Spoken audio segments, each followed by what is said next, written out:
Welcome back to r/neighbors from hell, where people share stories about their crazy neighbors, and if you are new to my channel, please don't forget to subscribe to join our amazing community, and without any further ado, let's dive right into the stories. The first one is titled, Neighbor Calls Cops When I Refuse to Give Her My Sports Car for Free. Before I get into the meat of the story, I need to tell you a little bit about my neighbor from hell. I feel like even describing her as a Karen would be too generous because she really seems like the spawn from the devil. She pops up seemingly out of nowhere every single time anything happens and either has a comment or wants to get involved. I hire somebody to come and prune my trees. She stands around talking about how she knows someone better or probably cheaper that could do that. I plant flowers in my yard. She comes and tells me how I picked crappy flowers and how the pattern of the different colors should be different. Then asks if I really need all of them and shouldn't be greedy and share with her.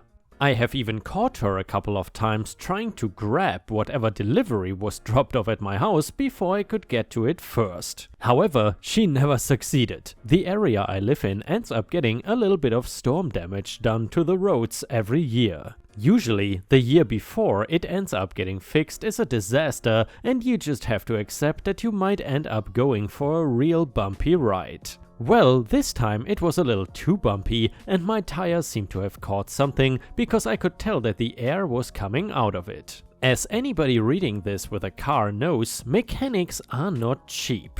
I do have a friend in the neighborhood who is a mechanic, and if I bring my car to his place, he can look it over. Sometimes, if it is an easy fix and I buy the part, he will do the labor for much cheaper than a shop would charge. Let's just say he is very popular in the neighborhood because of this. I was able to get over there because usually he does not work on weekends, but I was lucky he was home. He looks over my car for me and tells me that while my tire does have a flat, it does not need to be replaced immediately. A patch will work for now, and this way I can save up money to buy the tire, and since I know how to change it myself, it won't be a problem. This is one reason I like this guy, because otherwise I would have put on my spare and then thought I had to go and buy a tire right now instead of getting to wait till my paycheck. So far everything is going well until, of course, like magic, Neighbor from Hell, aka Karen, seems to pop up out of nowhere yet again. Neighbor, oh my, what happened here? She talks in one of those fake, overly sweet voices that are really cringy until she starts to get angry a bit later. Me? Oh, just a flat that needed a patch. Should be as good as new now, though.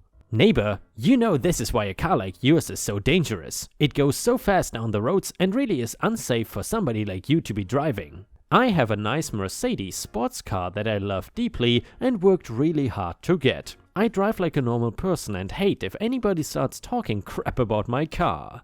Me? I mean, it was really just the road. Neighbor, you know what? I will do you a huge favor and take it off your hands. This way you can go and get yourself a decent car for an adult. I have a niece that is going to turn 16 soon, and I'm sure she would love that car for her birthday present. I thought she was joking at first until I realized she was serious. She did not even want to buy the car off of me for her niece. She wanted me to literally give her my sports car because she thought that they were immature and meant for teenagers only. I would have left if my tire did not need to still be inflated and I was getting sick and telling her that I was not going to give her my car. That was when she got angry and her super sweet voice changed to her angry demonic voice. And guys, you know what's coming now. Neighbor, are you really trying to tell me no? This type of car is made for kids, not people like you. It is time you give this car to somebody who is the right age and deserves it. If you won't give me that car, I'm going to call the police and report you. Me? Report me for not giving away the car I own? Neighbor, for driving a car that you shouldn't be. She calls the police and I can hear her telling them over the phone that there is a man owning a car illegally. That the car was meant for her niece and now I was trying to take it and drive it away while being unsafe. She even said that I was a danger to the road and she felt if I was to take off in the car, somebody would be killed or even worse. Then she just looked at me with a smug face while my friend really had no idea what to do. My tire was filled and I could have left, but I really wanted to wait for the cops to see how this whole thing played out. No less than 3 police cars arrived because of her exaggeration of me being a danger. I honestly cannot remember what officer said what, so all of them are going to just be lumped together as officer. Officer: "Sir, this woman is reporting that this vehicle was stolen." Me: "Actually, I just got here to get my tire. He stole the car from my niece." Officer: "Ma'am, please calm down. Another officer will get you your statement in just a second."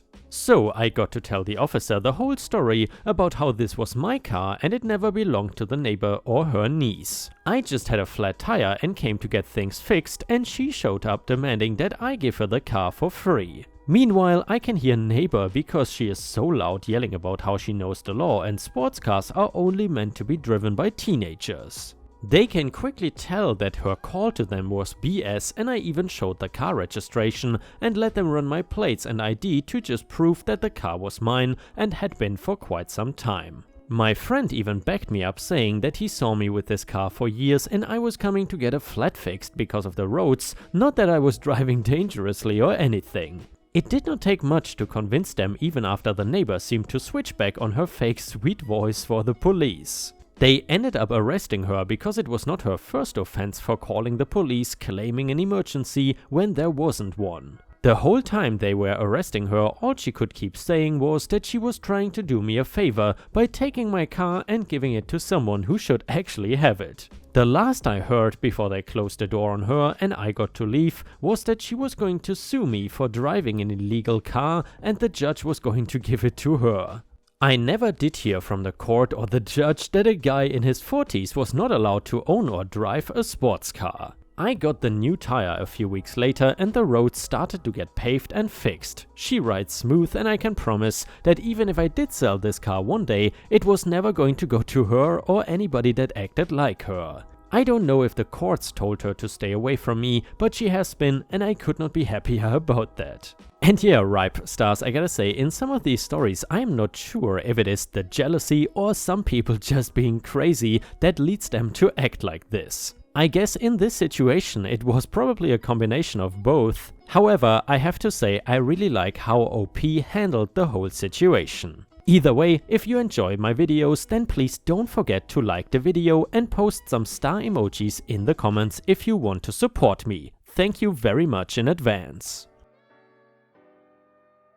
The next one is titled Worst Entitled Karen. Hey everyone, just a heads up, no dogs were hurt during this situation, however, it might still be a sensitive story for some. For context, I have a German Shepherd named Max. I got him as a gift when I was 21, I'm 26 now, and he is the nicest dog you will ever meet. He is nice around other dogs, I've never seen him bite anyone, and he loves kids, which is important for later. At the time, I was fresh out of college and recently got a job at a tech company. I moved out into my current neighborhood that was not only close but had ample backyard space since Max loves to run. I found a house and moved there. After about a month after moving in, I saw one of my neighbors outside, a nice older fellow we will call Hank. I approached Hank and struck up some friendly small talk before telling him about Max. His face immediately became worried and he said, "You might want to keep him inside. Karen hates dogs." I asked who that was and he pointed to the house on the other side of mine and explained that she absolutely despises dogs and once called the police on a man walking his dogs, accusing him of intentionally pooping on her lawn. I, of course, decided to laugh this off, said goodbye to Hank and went back inside to check on Max. Fast forward a week and I let Max outside in the backyard to run, watching him to make sure he did not try to climb over the fences. He had tried doing this when my parents were watching him. I then see a kid approach Max from the other side of the gate. We will call him LG for little Goblin. So Goblin called over to Max saying, "Doggy, doggy." And I thought it was cute, so I went over to say hello when I realized he had a wooden stake in his hand. And I guess a stake is like a stick or something? Anyway, he then slashed at my dog with it when he got close enough, but since he is a kid, his stubby arms could not reach Max and threw the fence before I called him back. I then went over and asked him what he was doing. Note, I was not even yelling, I had just raised my voice a little bit. The kid, having realized he had been caught, threw the branch near his shed and ran back inside. I did not think much of it, and then led Max back inside to double check to make sure he was alright. That is when I heard a knock at my door. I opened, and of course there was Karen with her little goblin behind her. "Are you the one who yelled at my kid?" I took a deep breath and said, "I did not yell at him, but I did raise my voice to him." She cut me off saying, "How dare you yell at my baby?" I then tried to explain, "Well, miss, your baby tried stabbing my dog." She looked over my shoulder and saw Max laying on the couch. "No, he did not. My little gremlin would do no such thing. Besides, even if he did, your dog probably had it coming." This is when I started to lose my cool a bit and simply said, "What?" She then went into a rant about how that type of dog is dangerous and how people like you are the reason people get mauled by dogs. I simply just ignored her and said bye before closing the door in her face and giving Max a treat. About an hour later, there is another knock at my door. I roll my eyes, thinking it is Karen again, but I am surprised when it is the police. I open the door and say, "How can I help you, officer?" I see Karen standing behind them with a poop-eating grin on her face. "Officer number 1, we got a report that your dog attacked this child. Is this true, sir?" Me having realized what Karen did. "No, officer, her child attempted to stab my dog. She should have been watching him." Officer 2, "Can you back up that statement?" Me, "Sure, check near her shed, you will see the wooden stake." The officers check and found the stake, but for some reason still were not 100% convinced. Officer number 1, "Can we see the dog in question?" I call out Max and he comes running out, excited to meet the new people. I gave him some commands and he gladly did them in front of the cops. Me, "See, he's a very obedient dog, he would never hurt a kid." And I then, from behind me hear, "It is true." I turned to see Hank. He had been out mowing his backyard and saw the entire thing. "Hank, I seen it with my own eyes, officers. The kid had something in his hand and tried using it on the dog." The cops then asked Karen about her side of the story and she makes up some obviously fake lie about how Max attacked her kid for playing too loud and should be arrested for child endangerment. The cops look at each other, turned to me, apologized and then turned to Karen and gave her a fine for lying to the police. Karen was in disbelief that her story that she threw together in 5 seconds did not work. For the next week or so, anytime I would let Max out, I would watch him very closely. I got a few dirty looks from Karen and an email for her saying she was going to sue me for child endangerment and emotional distress. But nothing ever came out of it. Me and Hank still talk about this event and laugh at it to this day.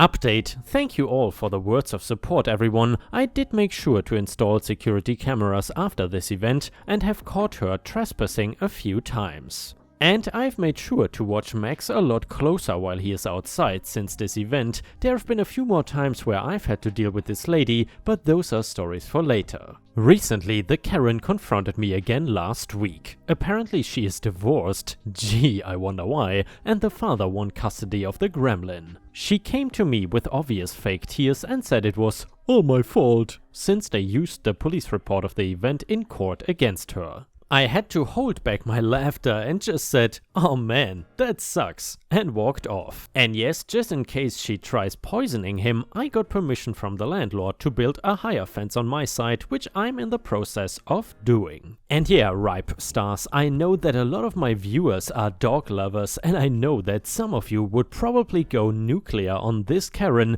if she tried to poison your dog or any of your pets. I think if you're a parent, it is really important to teach your kid how to handle animals and definitely not stab them or anything. In my opinion, that's a really important part of raising a child. The next one was posted by user FGM65 on our own subreddit r/ripe stories and it is titled petty revenge. 4 years ago, my husband decided to upgrade his cell phone, so he went to a store near his work so he could do the whole thing during his lunchtime. When he told the man working there that I like to take pictures of my cats, yes, I'm a crazy cat mom, he was told to buy a certain type of phone which was really easy and I would be able to store pictures on a cloud/in a cloud because I suck at phones and I'm lucky I can send a text without screwing things up. Later that day, husband came home, showed me the phone and, after charging it, we tried to turn the stupid thing on. This is where things went caca. We were asked for a password to access the phone and well, we did not have one because he had just bought the phone and we could not figure out how a new phone would ask us for a password. So the next day on Saturday, we went to a store near us, the same phone company but this time in NJ versus the other store in NYS. They tried and then told us that we have to go to the store in NYS because they are a franchise, so nothing the NJ can do for us. And off to NYS we went. Husband not too happy, but I tell him I'm the calm one of the two, so I will handle this. Get to the store in NYS, talk to the same imbecile who sold husband the phone the day before, and he too could not do anything with the phone. He even asked us for the password, and when we told him we did not enter any passwords, he told us we did something wrong, so we should leave the phone and go back the following day. Which we did. Only the next day we had the same problem. When I tried to have the phone exchanged for another one, we were told no, we had to call Google. And we are back to NJ. Husband is not happy and is cursing and I am ready to start World War III. The following day we call Google and this is where it got interesting because they asked for some goofy itty bitty number on the phone. By the way, 2 middle-aged people trying to read a number that is smaller than a mosquito, not a pretty sight. After getting glasses and trying hard, we were able to read the number. Well, that is when we were told the phone's warranty expired in January, we are now in September, and they suggest we went to Bergen County in NJ because there's a store there that fixes phones. Bergen County. We were told by some dude that this phone is a brick. Husband understood what the gentleman at the store said, and as you can tell, I didn't. I did understand enough that, as Bugs Bunny once said, this means war. So, after I got home, I opened a complaint with the Better Business Bureau, BBB. And I was feeling petty, so I decided to also include details such as one backroom door was open, which makes it easy for anyone to just walk in and steal, especially since 2, the employees were actually outside the store chilling with their friends, and 3, they were incredibly rude to another customer. And 4, since the form asked if either my husband or I had been in the military, I mentioned my husband's 20 years in the Navy. I then mentioned how this phone was my husband's present to me on my birthday. Not really, but my birthday is indeed in September, so why not add this, and how the store had ruined my husband's lovely surprise to me. Next morning, 8 AM, we got a call from the cell phone company. Apparently, my complaint caught their eye. The nice gentleman ended up giving me a much better phone for the price of the other one, so peace was restored to the kingdom, and I put my baseball bat away for a future occasion. I still have that phone and I have since taken tons of pictures of my kitties and puppies. And that brings us to the end of today's r/neighbors from hell. In case you missed yesterday's video, please check it out because an entitled neighbor stole OP's expensive classic car. In addition, please don't forget to like the video and subscribe to the channel if you want to support me. Thank you so much in advance.